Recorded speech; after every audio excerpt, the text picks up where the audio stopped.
힘이 되는 경제 김윤경, 김치영 두 경제 전문 기자, 박상희 서울대 행정대학원 교수 세 분 나오셨습니다. 안녕하세요. 네, 안녕하세요. 네. 아유 시리아 얘기 듣다가 보니까 네. 그게 더 힘이 되는 경제 같은데 저희가 돕고 하는 게. 힘이 드는 경제 말고 지난주에도 그랬는데 네. 힘이 되는 경제 좀 했으면 좋겠습니다. 근데 뭐 경제 상황이 안 좋으니까 어쩔 수 없는 부분들이 있는 것 같아요. 각오를 해야 또 어려움을 바람이 거셀 때는 버티는 것도 힘이라고 했으니까요. 그런 마음으로 해보겠습니다. 먼저 오늘 뭐 저도 판결문을 다 보지는 못했고 워낙 한 200페이지가 넘어서 다 보지는 못했고 일부 봤는데 도이치모터스 주가 조작 사건. 네. 근데 이게 보면서 법률가로서 조금 어떠셨어요? 이해가 안 가는 거는 양형사유에 실패한 주가 조작이다. 그렇죠. 네. 그래서 봐준다. 그거 물어보려고 말이 그랬는데. 그 다음에 하나는 미실현 이익 부분은 저는 법률가로서 이건 좀 이해가 안 간다. 미실현 이익 계산할 때는 매수한 가격이랑 고점 네. 네. 그 차액을 전부 다 미실현 이익으로 그때 안 팔았다고 하더라도 실현된 이익이나 미실현 이익이나 똑같이 범죄 수익으로 보거든요. 그렇죠. 네. 근데 손해를 받고 미실현 이익 부분을 이렇게 저점으로 팔았을 때 시점으로 이미 고점에서 엑싯을 못한 거예요, 이분들이. 근데 실패한 주가 조작이라는 게 어불성설이 말이 안 돼요. 예, 예. 사실 주가 조작은 하면 안 되는 거고 그냥 안 되는 거예요. 경제 범죄거든요. 그러니까 예, 저는 결과를 놓고, 결과를 보니까 이게 유죄인데 뭐 죄의 형량을 좀 많이 줄였기 때문에 아쉬워서 그러는지 실패한 주가 조작이라는 그런 표현도 썼고요. 네. 그다음에 어쨌든 형이 너무 가볍지 않나요? 주가 조작해도 집행유예구나. 2년에 3년. 예, 그렇게 될 수도 있는데 그러면은 우리나라 주식시장에 도박판도 아니고 그러니까요. 주가 조작을 함부로 해도 그냥 옥살이도 안 하고 이렇게밖에 안 나온다면 그런 좀 생각이 드는데 미국은 상당히 엄격하거든요. 어느 정도입니까? 저도 미국은 잘 몰라서. 그 SEC가 예. 그 미국 증권선물거래소. 예, 네. 증권거래위원회가 네, 증권거래위원회 이제 SEC. 여기는 이제 부당 이익도 전액을 몰수할 수가 있고요. 또 네. 민사 제재금도 부과할 수 있는 권리가 있어요. 근데 우리 금융당국은 그런 게 없습니다. 그래서 재판을 통해서만 나중에 이제 소송을 통해서만 네네. 받아낼 수가 있는데 그리고 이제 주가 조작을 했던 대표적인 기업 앨론이라고 있죠. 그 기업이 주가 조작으로 구속이 될 때 24년형을 받았어요. CEO가. 그래서 얼마 전에 출소를 한 걸 봤었고 이거는 뭐 주가 조작은 아니지만 금융사기 벌였던 메이도프라고 있거든요. 네네, 메이도프요. 예, 150년형 받았다가 그냥 옥중 사망을 하는 그런 경우도 있었는데 무섭습니다. 우리나라는 너무 가볍지 않나요? 예, 너무 가볍습니다. 이른바 일벌백계를 예. 미국은 예, 김치영 경제사범에 기자님. 대해서 예. 하고 있는데 그래서 우리나라 경제사범에 대한 처벌이 좀 약하다는 얘기가 계속 있었죠. 방금 전에 예. 김 기자님께서 지적해 주신 대로 어쨌든 이번 형량이 조금 너무 약하게 나왔다라는 거는 많은 분들이 동감하시는 네. 부분인 것 같고요. 이제 주식시장에서도 사실은 금요일 날 1심 결과 나왔을 때 주가가 한 10% 이상 빠지긴 했어요. 도이치모터스 아직 상장돼 있거든요. 네. 그렇네요. 네, 그래서 10% 이상 하락하긴 했는데 사실 워낙 2009년도 오래된 일이다 그렇죠. 보니까 예. 2009년부터 12년까지. 네, 이 사안에 대해서 투자자들도 더군다나 이 사안이 대통령의 부인인 김건희 여사하고 연관이 있다라는 걸 알고 있기 때문에 네. 과연 이게 제대로 수사가 이루어지겠느냐 아마도 약한 처벌이 이루어질 거다라고 예상을 하는 것 같습니다. 그래서 오늘은 주가가 그렇게 또 빠지지도 않고요. 사실 오래된 사건이긴 한데 그런 것들이 이미 그런 상황에도 좀 반영되고 있지 않나라는 생각이 듭니다. 교수님 마지막 네. 논평. 네, 이게 사실 주가 조작이라든지 뭐 이런 분식회계도 네. 사실 포함된 이런 범죄가 시장 경제의 근간을 흔드는 이거 반체제적인 경제 반체제 범죄입니다. 이거는. 그렇죠. 자본주의 체제 반체제 범죄 네. 맞죠. 네, 그래서 사실 미국에서 그렇게 엄하게 처벌을 하고 있는데 예. 우리는 일단 법 자체가 형량이 많지가 않아요. 자본시장법상. 네, 그것도 문제고 실제로 그것을 그 법원에서 판사들이 판결을 내리실 때도 굉장히 관대하게들 해요. 이 화이트 칼라 범죄에 대해서 특히 네. 이렇게 되면 사실 제대로 된 시장이라는 게 작동할 수가 없습니다. 그리고 김건희 여사 같은 경우는 뭐 특검을 통해서 사실 이 부분을 제대로 짚고 넘어가야만 국민들도 이해할 수 있고요. 그리고 정말 억울하면 그걸 통해서 명예를 회복하시라. 회복하셔야죠. 네.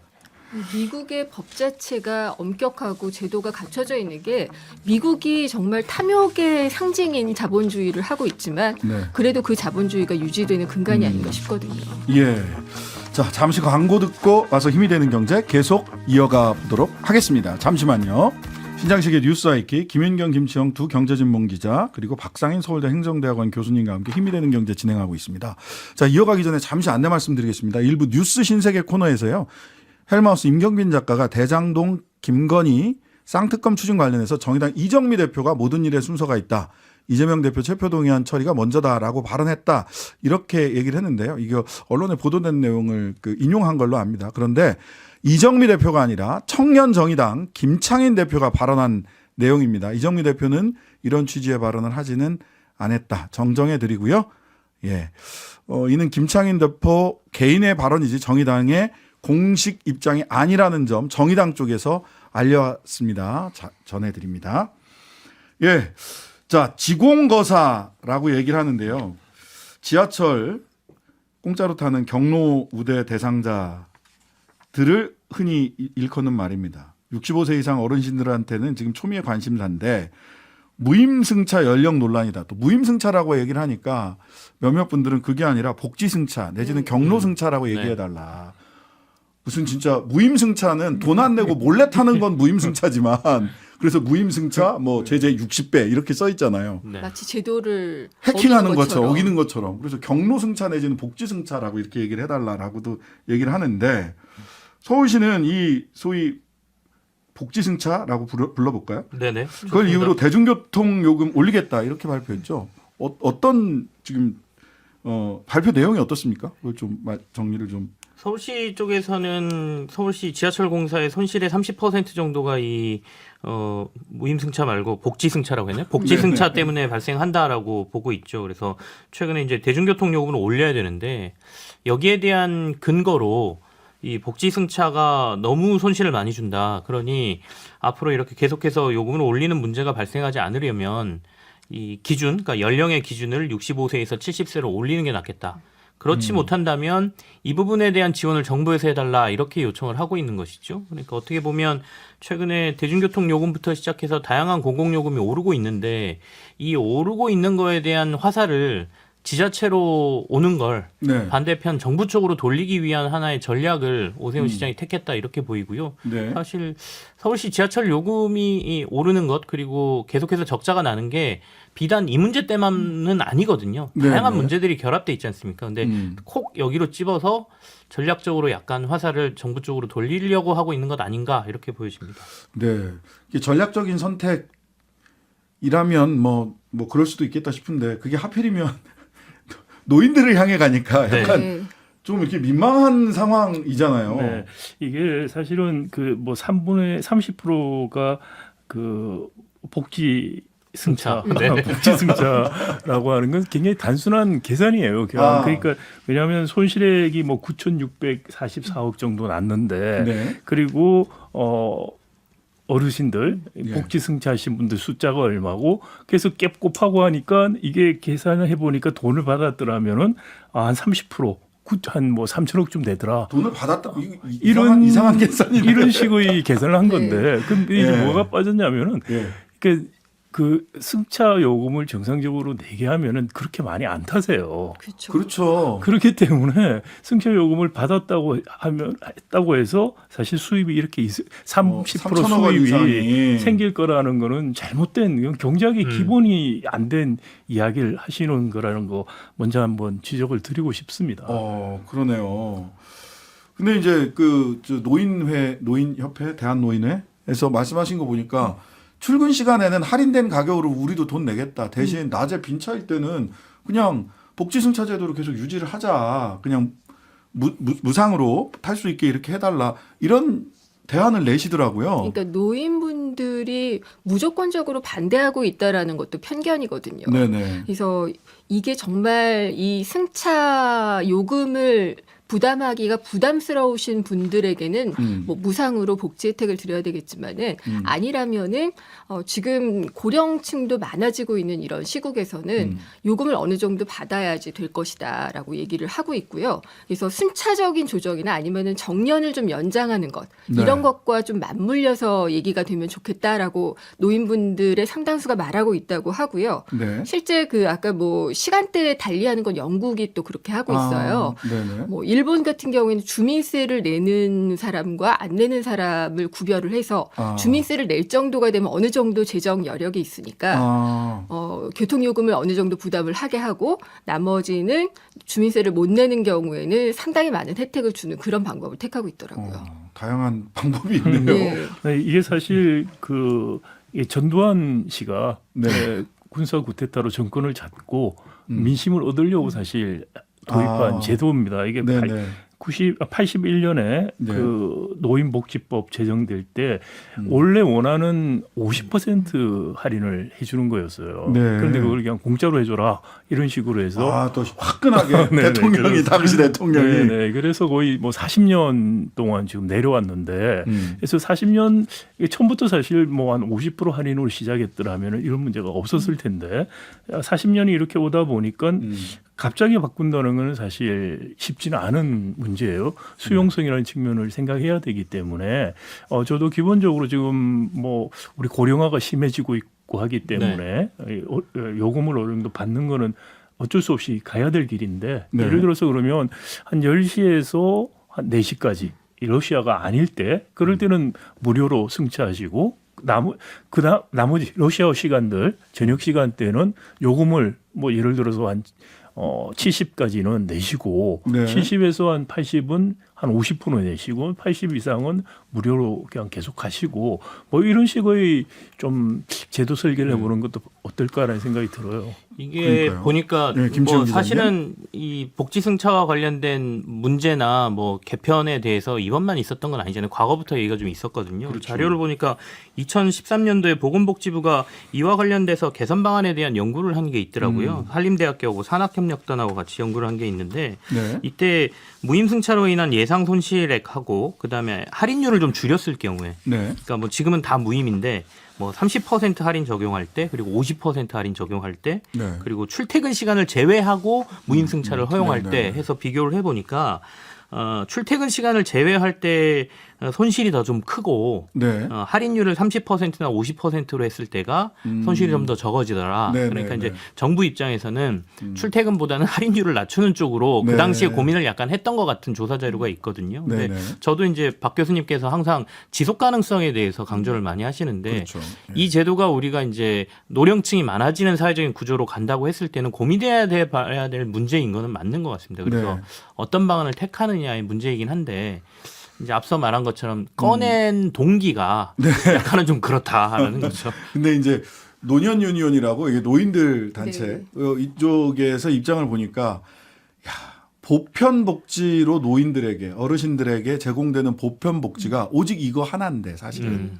근데 이것까지 그렇게 꼭 그 보편성에 손을 대야 되겠느냐. 이제 당사자 입장이니까 그런 말씀을 하시고 또 저 지역에 지하철 없는 쪽에서는 야 버스부터 좀 어떻게 해야 되는 거 아니야? 우리는 지하철이 없어서 아예 이 서비스에서 열외야. 그런 사람들이 대한민국 노인들 중에 다수가 있지 않나? 이런 얘기도 있어요. 그래서 바우처 제도를 예. 도입하자 이런 얘기가 나오고 있고 네. 또 뭐 교통복지 카드 이런 것을 이용을 해가지고 지역이나 교통수단에 상관없이 할인을 받을 수 있도록 하는 그런 거를 검토를 하고는 있다고는 하는데 검토한 지가 꽤 오래된 것 같은데 뭐가 나오지는 않고 있는 것 같아요. 예, 하여튼간에 이게 전생에 걸친 이거 뭐 비버리지 보고서나 뭐 이런 것처럼 대한민국 국민은 전생에 걸쳐서 내가 예측 가능한 노년에는 뭐 이렇게 살고 연금을 포함하여 좀 이렇게 좀 그림이 좀 그려졌으면 좋겠다. 그게 참 문제죠. 예, 우리가 그림이 잘 안 그림도 그려져요. 안 그려지고 지금 그리는 그림이 지속 가능하지 않은 경우가 대부분이기 때문에 네. 신뢰할 수가 없는 것이죠.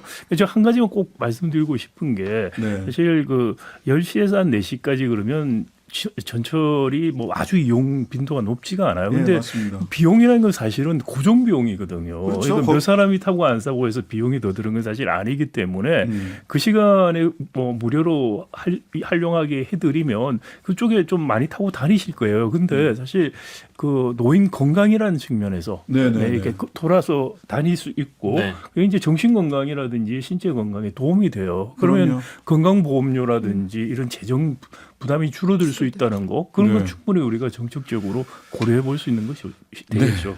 예, 오늘은 뭐 이 경로승차 관련된 말씀만 나눴는데요. 원래 실제로는 에너지 취약층, 에너지 취약한 여전히 우리 노인 자살률이 전 세계에서 OECD 전체에서 가장 높다라는 통계가 항상 마음을 아프게 해서요. 빈곤율도 OECD 3배입니다. 평균에. 평균의 3배. 예.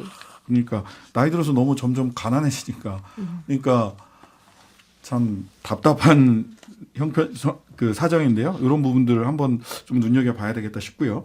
자, 기준금리 인상, 금리 얘기를 좀 해보겠습니다. 기준금리 인상, 시중금리 인상의 여파도 이제 서민들한테 본격적으로 밀려오는 것 같습니다. 인터넷은행 연체율이 엄청 높아졌다고 그래요. 인터넷은행 빚 못 갚고 있다는 거잖아요. 말을 하자면. 인터넷은행이 출범 자체가 사실은 중저 신용자들을 위한 은행 이렇게 정부가 출범을 시켰기 때문에 아무래도 시중은행보다는 신용도라든지 이런 것들이 조금은 상대적으로 나쁘신 분들에게 대출을 많이 해준 거죠. 그러다 보니까 최근에 금리가 급하게 상승하고 경기 침체가 오다 보니까 시중은행보다 더 빨리 조금 여파를 받는다 이렇게 보여지기도 하고요. 어쨌든 카카오뱅크가 1년 새 연체율이 0.22%에서 0.49%로 올라갔다. K뱅크는 9개월 새 연체율이 0.26%포인트 올라갔다. 이렇게 얘기는 하고 있거든요. 근데 이게 그러면 아주 심각한 상황이냐? 사실은 아직은 아닌데 이렇게 계속해서 올라가다 보면 더 큰 문제가 나타나지 않겠느냐. 인터넷은행뿐만 아니라 카드사들의 연체율도 지금 계속 올라가고 있거든요. 당장 돈이 없으니까 우리가 먼저 카드로 땡겨 쓰고 갚지 못하는 사람이 늘고 있다. 이런 것들이 이제 저희가 계속해서 주목해서 봐야 되는 상황인 거죠. 그때 이제 카드 연체율 높아진다 그러면 우리 IMF 때 카드 돌려막기 하다가 한 군데서 그 한도액 딱 줄어드니까 연쇄적으로 카드 연체가 벌어지면서 엄청난 신용위기, 개인에게 있었던 정말 엄청난 신용위기가 왔던 기억이 새록새록한데요. 그게 98년, 99년 이때. 자, 그러다 보니까 연체율 높아지면 아예 대출도 막히는 거 아닙니까? 은행 입장에서는 대출 막죠. 연체가 늘어나면. 그래서 지금 은행권에서 그냥 은행권에서는 뭐 가시적인 어떤 조치를 취하거나 그러고는 있지 못하지만은 일단 어려우면은 서민들이 먼저 찾아가는 곳이 제2금융권이잖아요. 그렇죠. 제2금융권에서는 신규 대출을 좀 많이 중단을 하고 있다는 소식이 좀 들리고 있어요. 그리고 아까 카드 얘기도 하셨는데 카드 연체율이 상승을 하고 근데 이제 카드를 통해서 또 빌릴 수 있는 긴급 대출이 또 있잖아요. 그렇죠. 카드론 같은 경우에 원래도 카드사들의 고금리 장사다 이런 지적들이 많이 있었는데 이게 이자율이 많이 올랐더라고요. 카드사별로 한 13에서 17.9% 수준이었는데 지금은 상단이 19%까지 올랐어요. 19%요? 예, 이렇게 되면은 뭐 법정 최고금리에 거의 준하는 그런 금리가 되는 거라서 이게 카드론의 빗장까지 이렇게 걸고 나서면 좀 서민들 많이 금융 사정이 나빠지지 않을까라는 걱정도 좀 되죠. 뭐 이럴 때일수록 그럼 정부가 그러면은 그런 니치 그런 틈새에서 그 국민들이 이 작은 돈 뭐 큰 돈이 아니라면 아닌데 뭐 당장 100만 원, 200만 원이 당장 급할 때 고리대금 업자, 사채업자나 아니면은 그 무슨 뱅크 해가지고 제3, 제4 금융권 쪽으로 가지 않도록 정부 당국이 나서야 될 텐데 이것도 굉장히 지난주에 막 엄청난 비판을 받았어요. 정부가 고금리 장사하냐 뭐 이런 얘기가 있었죠. 이제 긴급 생계비 대출 내놨는데 이자율이 좀 높아서 그런 비판을 받은 것 같아요. 15.9%인데 사실 정말 어려운 분들을 도와주려면 제 생각에는 이게 대출이 아니고 지원을 해줘야 돼요. 그냥 이게 에너지 난방비 지원처럼 정말 긴급하게 도움을 줘야 될 때 이게 뭐 이자 사실 이렇게 받아서 이자 갖고 하는 것도 쉽지도 않을 수도 있고요. 또 잘못하면 이렇게 되면 신불자만 양산하게 돼요. 그러니까요. 그럴 바에 사실은 정말 필요한 긴급한 것들은 지원해 주는 게 맞다. 그것을 좀 생각해. 그 액수가 뭐 아주 많이 지금 소요되는 것도 아닌데 정말 너무 이거를 지원보다 항상 대출을 하는 식으로는 선언을 하고 있는데 잘못된 생각이라는 말씀 꼭 드리고 싶습니다. 그럴 때 왜 대출을 해야 되냐라고 그냥 지원해주면 안 되냐라고 하면 꼭 나온 얘기가 도덕적 해이입니다. 도덕적 해이. 재정 문제, 예. 그다음에 도덕적 해이. 이게 더 앞선 것 같아요. 이거 공짜로 돈 주면 안 된다. 국민들 버릇 나빠진다.